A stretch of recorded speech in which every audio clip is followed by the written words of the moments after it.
Le chanteur dérange. Maxime Le Forestier dit tout sur Emmanuel Macron et casse le mythe. La présidence d'Emmanuel Macron, à la tête du pays depuis 8 ans, est une épreuve du feu constante. Ponctuée de décisions vivement contestées qui lui valent l'hostilité de l'opposition et d'une partie du peuple.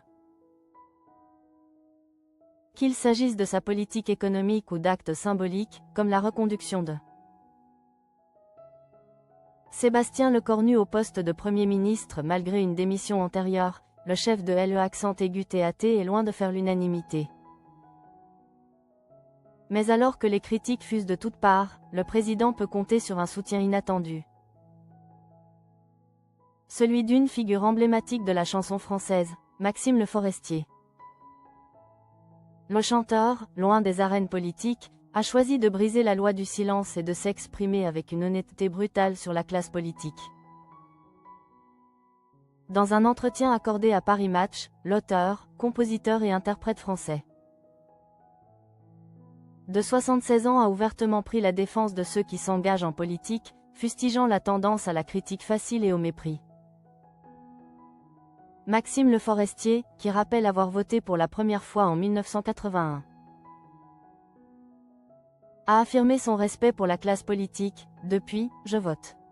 Et je ne méprise pas la classe politique, a-t-il fait savoir. Le chanteur a même exprimé son admiration pour le courage de ces hommes et femmes qui s'exposent publiquement. Je trouve même ça courageux de se lancer là-dedans. D'être prêt à scène prendre plein la gueule. Je ne crois pas qu'ils soient tous pourris. Une déclaration qui sonne comme un réquisitoire contre le cynisme ambiant. Maxime Le Forestier, qui a eu l'occasion de rencontrer plusieurs chefs d'État, dont Nicolas Sarkozy, François Hollande et Emmanuel Macron, a assuré qu'il lui avait paru sincère. Le chanteur a utilisé une métaphore puissante pour décrire les difficultés d'un président français, comparant la France à une entité figée. C'est difficile de faire bouger la vieille dame, surtout quand elle a peur, surtout quand elle a mal, surtout quand elle a de l'ankylose. C'est dans cette perspective que le chanteur a pris la défense la plus inattendue d'Emmanuel Macron. S'il ne va pas jusqu'à affirmer que le président de la République est l'homme de la situation, Le Forestier a tranché sans ambiguïté sur la nature du chef d'État. Il est loin d'être l'ordure que l'on décrit et que l'on insulte. Une phrase qui, en utilisant le terme le plus injurieux couramment employé par les détracteurs, le désamorce et le réduit à une simple caricature. Le chanteur a même prédit que les Français pourraient regretter son départ, faisant écho au cycle de l'histoire politique récente. Hollande comme Sarkozy, on les regrette une fois qu'ils ne sont plus présidents, a-t-il lâché. Cette défense inattendue contraste vivement avec les attaques incessantes de l'opposition.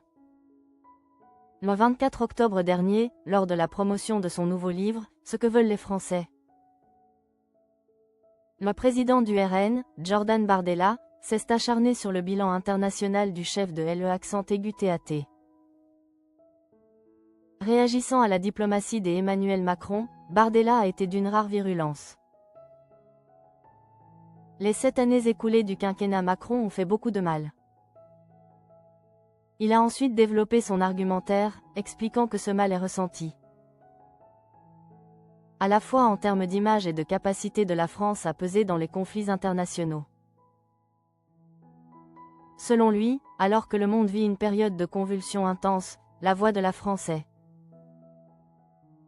en train de disparaître, y compris de ces zones d'influence historiques comme l'Afrique. Entre la critique politique acerbe et la défense inattendue d'un monument de la chanson française, le débat sur l'héritage d'Emmanuel Macron ne fait que s'intensifier, prouvant que même la plus haute fonction de l'E-TAT ne peut échapper au jugement passionné des artistes.